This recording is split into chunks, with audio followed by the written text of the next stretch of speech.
It's December 6th, 2004. We're at the Otis Poultry Farm meeting with Steve Pyenson. And if you could start out by talking as you can about your family's background, how they ended up here. I'll be talking with your dad, hopefully, but I'm curious to know how those stories were passed on to you as well. So I'm just as happy to hear you tell it. From what I understand, my grandfather came over here about 1904. At least that's what we used for the date of the farm, when we just had a 100th anniversary this year, a month ago, 2 months ago.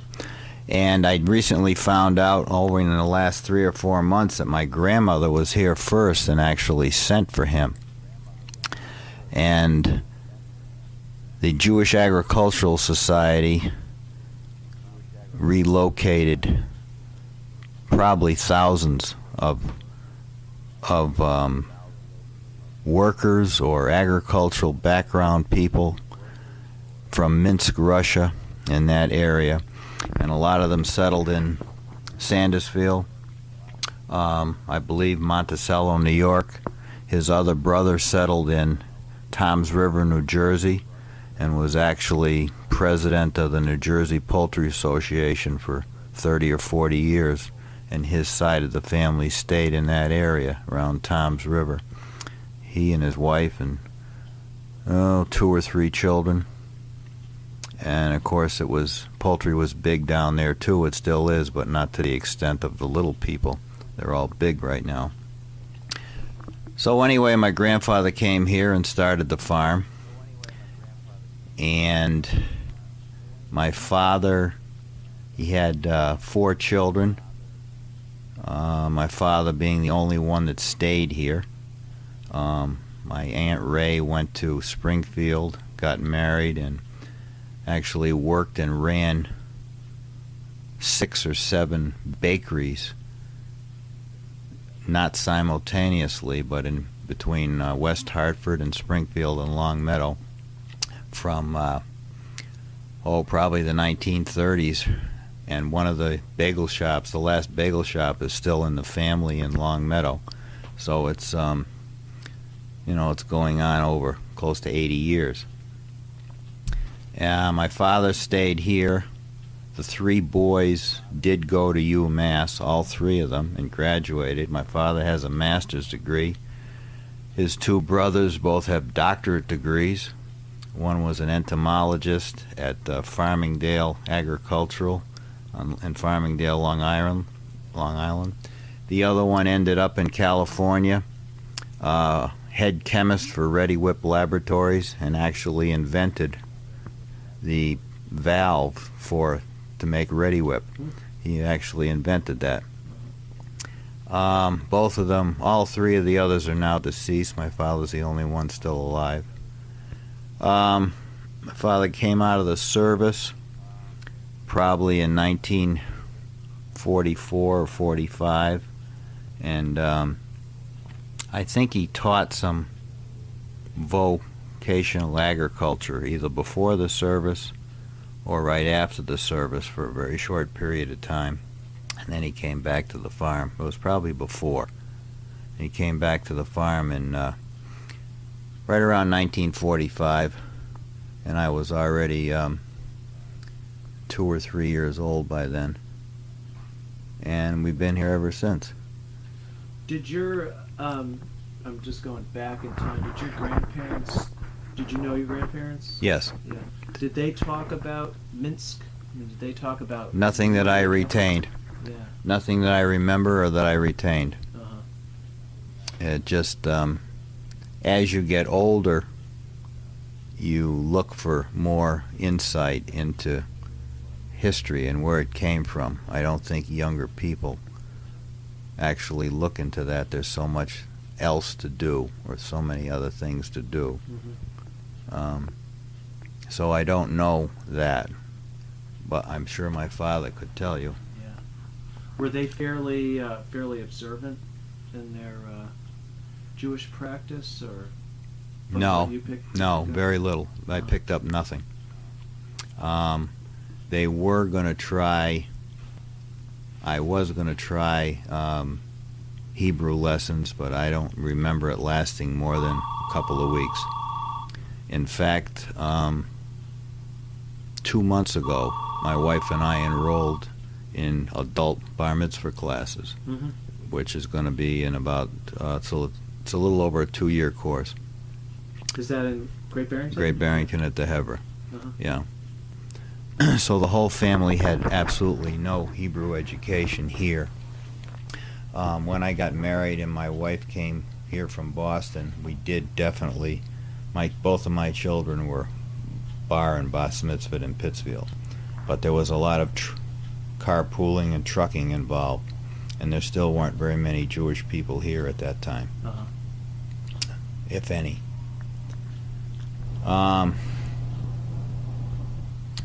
My father stayed here on the farm, and of course, growing up here, I worked here all the time.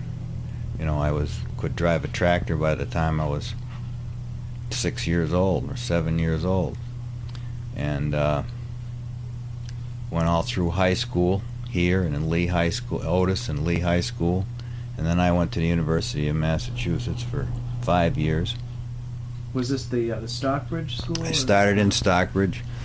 I went there 2 years and lost a year's credit when I transferred, so it took me 5 years because of the Stockbridge credits that weren't transferable. And I came back here, went in the service for 6 months, the reserves, stayed in for 6 years, and came back here, and we expanded the farm a little bit and started the country store almost instantly, and the store just grew to what it is today, and the chickens becoming less and less of what we rely on. How did the farm, as you know it, how did the farm start out? I mean, was it sort of a mixed production, small acreage? I mean, when your grandparents were... Well, it was the same size as it is today, I believe, very close. I mean, you're looking at only 35 acres, and it's bisected by Route 8, which makes it more difficult, except for the country store. It's phenomenal for that, and that's the key part of the business now, so it really doesn't matter. But it was, they had a few chickens, I don't know how many. Probably milked their own cows. They might have had some pig or beef or whatever, and then it grew more into chickens. Back in we have pictures of I remember the 3 large chicken houses that they have that was built. I believe they were built in the 30s, but I don't know. My father could tell you. And they lasted until the 50s or early 60s, when we tore all 3 of them down and made this one where we're sitting in now. And the retail didn't start to grow until the late 60s, early 70s. It just kept getting better and better. And the last 5 or 6 years have been, absolutely phenomenal for retail sales here. For the new influx of people, more neighbors within 5 miles or 10 miles of here. Many more weekend people. Complete mixed bag of nationalities and ethnic background and monetary backgrounds. I take it that before the retail, or as the retail was taking shape, there was a lot of wholesale. Tremendous amount of wholesale in the egg business. We had our own hatchery and incubators where we raised our own baby chicks for years and years. We finally got out of that when we got out of hatching eggs. We used to ship hatching eggs, fertile eggs, all over the world for quite a few years in the 50s and early 60s. And then the bigger guys took over the market, the ones with the national and international breeds. so there wasn't as much call for it from us. So we went into table eggs and put up another building next door, and we ended up with I got up to 25,000 layers. That's what you have currently. Currently, I'm down. Well, I still have 12,000, but by Christmas I'll be down to 6, and I'm not replacing any more. We're going to keep it at 5 or 6 because we don't need it, and it's too much work, and there's not enough profit in it. We buy some extra eggs, whatever we need, and put more effort into the store because the wholesale eggs means people owe you money. And they owe you money all the time, and it's you owe people money. We don't owe people any money. No, we pay all our bills. Yeah. The wholesale, then they owe you, and you owe others. What happens is that my brother and I pay all our bills. We take the discount on everything, net 7, whatever. And these people, what it amounts to is we're bankrolling a lot of restaurants, farm stands, because we've got, just on a small scale, we've got 20,000 out every month, and some of it's a fight to get back, and it isn't worth it.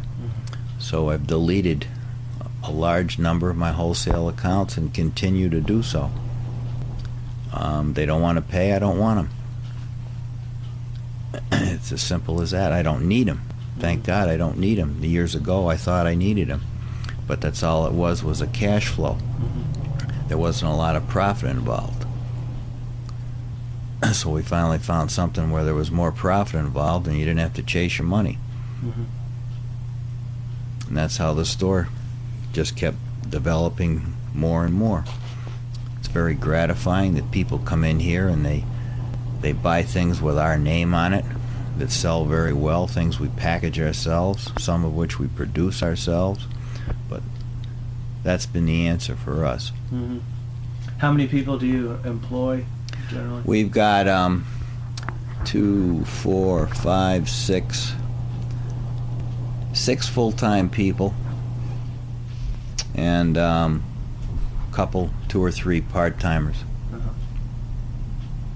And most of that is, a couple of those are tied up picking up eggs and doing that chore daily. And the rest, some of us are tied up. Right now it's 4 mornings a week processing eggs.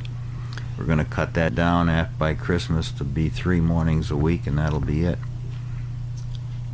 So we'll have more leisure time and more time to develop to the store. Maybe a little less labor. Now you mentioned when you were young, really young, that you learned to drive a tractor at age 7 or 8 or something like that. What were you? What was that? Were you producing grain? What was the tractor driving for plows to produce grain? We never produced grain. We used to raise our own baby chicks, so that when they were 7 or 8 weeks old, we used to put them out on the pasture. And those little buildings out there with the signs on them, there used to be over 40 of those buildings. So at any one time in the summer, from April 1st until November 1st, there were actually as many as 6,000 or 7,000 chickens out there, which had to be fed every day, opened up every morning, closed up every night. We just walked around and did that, and then we drove the tractor around and fed every building, every little building. So it was very labor intensive. But at those ages, you didn't know any better. What were some of the other things that you learned to do, just working around your parents' farm? I mean, what were some of the other chores that you came to early on? You learned to fix almost anything by yourself, whether it was carpentry work, fixing a roof, or maybe tinkering, fixing a lawnmower. I never ever liked to work on cars or motors, but we did learn some plumbing and electrical work.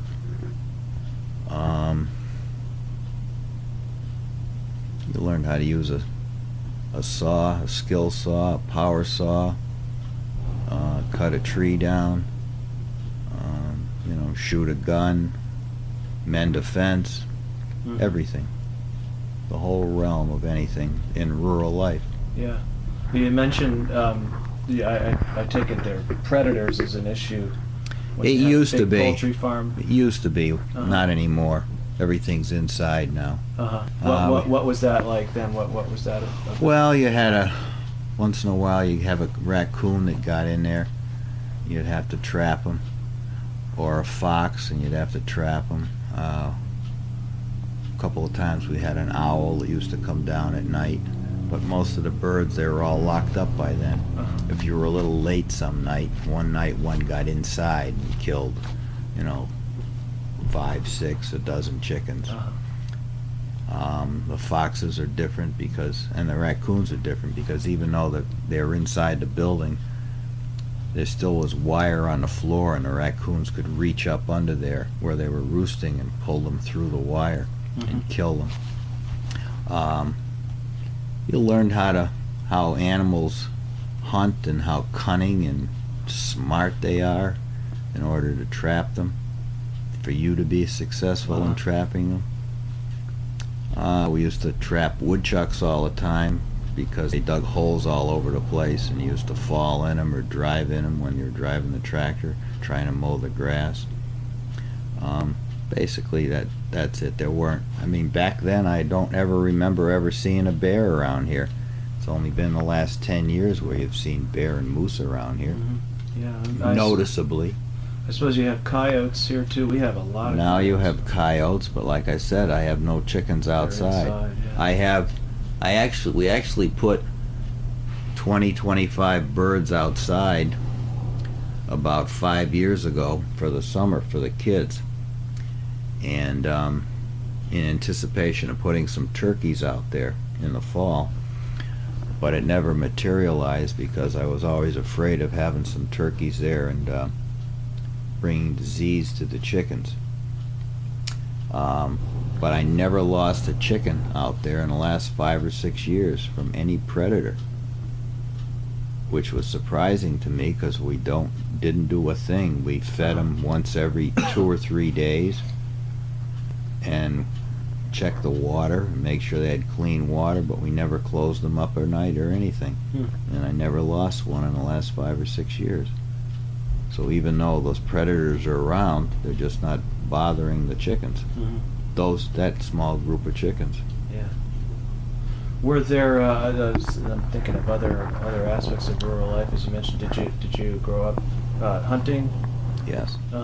Yes. I never enjoyed it. It was something I did, and I used to go partridge hunting and pheasant hunting, and maybe when I was in high school, I went 3 or 4 years deer hunting. It wasn't something I really enjoyed, though, so it never materialized after that.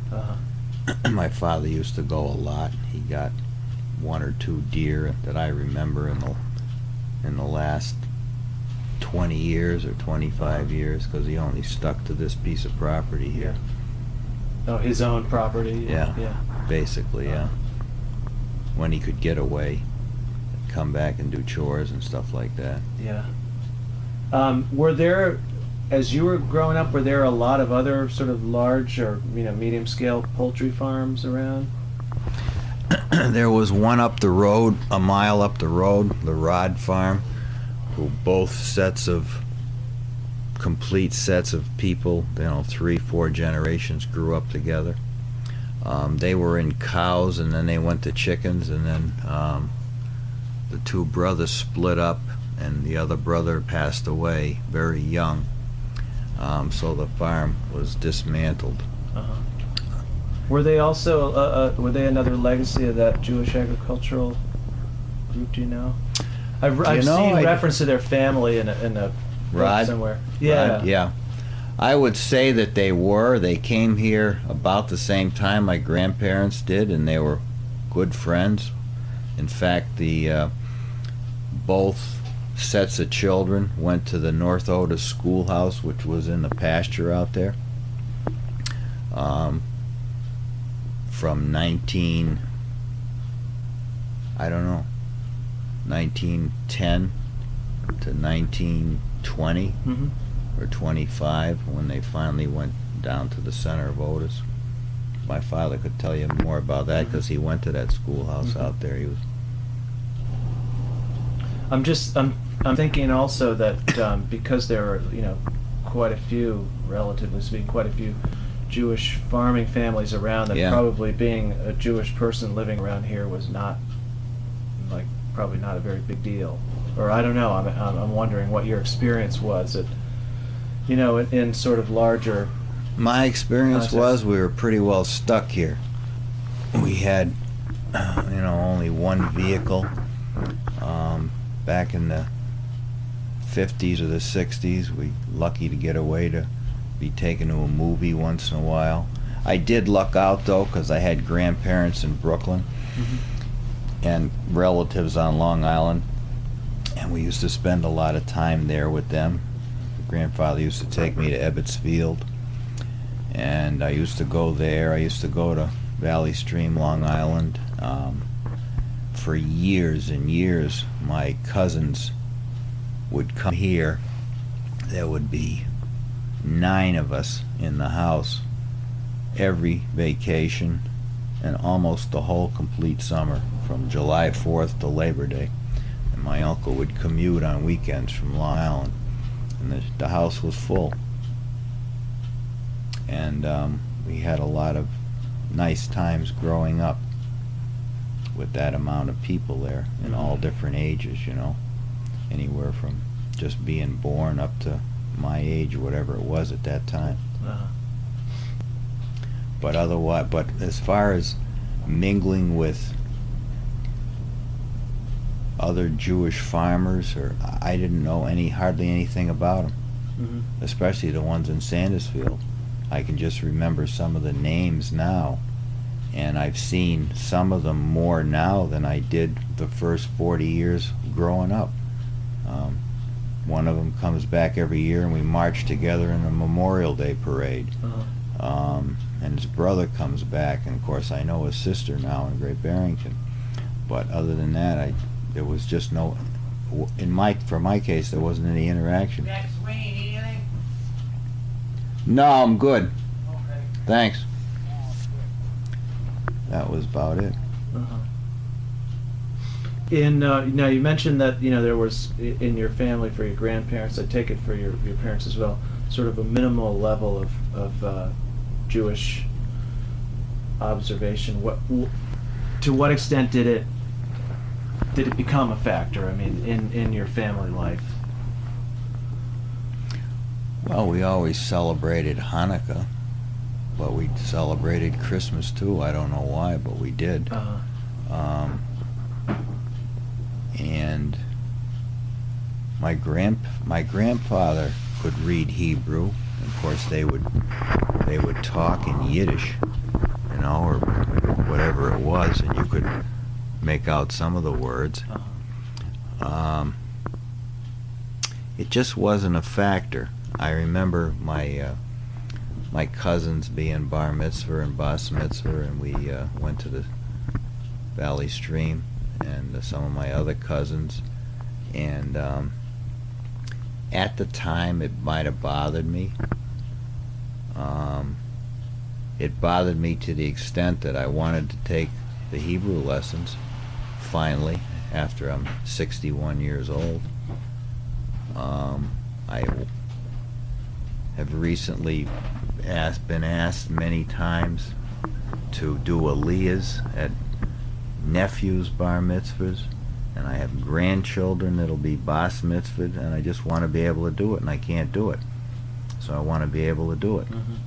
So that's why I'm taking the lessons now. I don't know, it just became a little more important than it was when I was growing up. If you tell a person, a child, that you want them they will do this, and you start them off where it's fun, with a dreidel and this, and then you proceed from there, they learn it with a group of Jewish children automatically. But if you're all alone with non-Jewish children and you're taken out of school like my kids were to go to Hebrew school, there's animosity, there's picking on them, there's, the same thing that I went through, but I didn't do it. So there was always something going on, nothing really terrible, but there was always some animosity going on, some Like in the school or something like that? in the school. Uh-huh. Yes. There was insinuations, because I'm going back to the 50s already. Jewish people didn't fare so well in rural areas in the 50s and the 60s. It was a different story when I got to UMass, and I got out of Stockbridge and into a Jewish fraternity, A. Pi at UMass. Then you were surrounded. They were all Jews. It didn't matter. I still felt like I was in a minority because I didn't know any of the history of the background. So you were a minority within A that minority. group, right, yeah. Sure, definitely. I was working my way through college, and they all had they all had somebody else footing the bill. It was a different economic experience for me.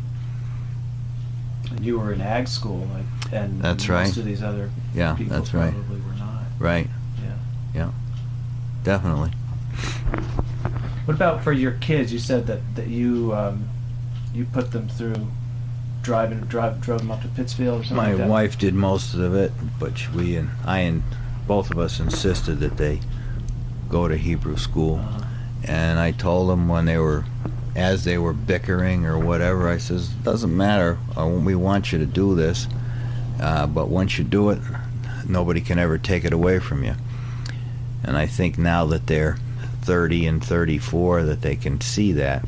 I know they've seen it before, but they can see it even clearer now, especially when one of them has children that's starting Hebrew school now, 2 of them. Yeah. Do either of your kids still live in the area? No, my son is in Boston. My daughter's actually back here now. She's still living at home, Uh-huh. and she has a job in the area, which we're very happy for, a good job in the area. So we're happy for that. And I guess she's pleased to be living. I mean, I would think if I grew up in a place like this, I'd probably want to, retain a connection to it. Well, she does want to retain a connection because she has 2 sets of living grandparents still here. Uh-huh. And that's a big deal to her, as it is to the rest of us. And she has a very good job for this particular area, but she's only had it for 3 or 4 months, so we'll see what happens in a couple of years. And right now she's still living at home, but you don't know what the future's going to be. Yeah. We'll see what happens. But I know she enjoys the area. She enjoys skiing. She enjoys seeing her friends that she went to high school with. And that's what we're working on at the moment, living with at the moment. Yeah. Is your family's house on, I didn't really notice when I got out of the car, is it adjacent to this Yeah. poultry farm? Yeah. So the My house that brother's you grew up house, in is- my brother's house across the street. Uh-huh. That's where my father was born. My father's house is over there across the street, which we built and moved into in 1949, I think. I started first grade in that school, right around Labor Day, being picked up there on the bus in 1949, September of 1949, I believe. So we built that house in 48 and 49. And my house is half a mile up the road on the left. I was lucky when we got married that I had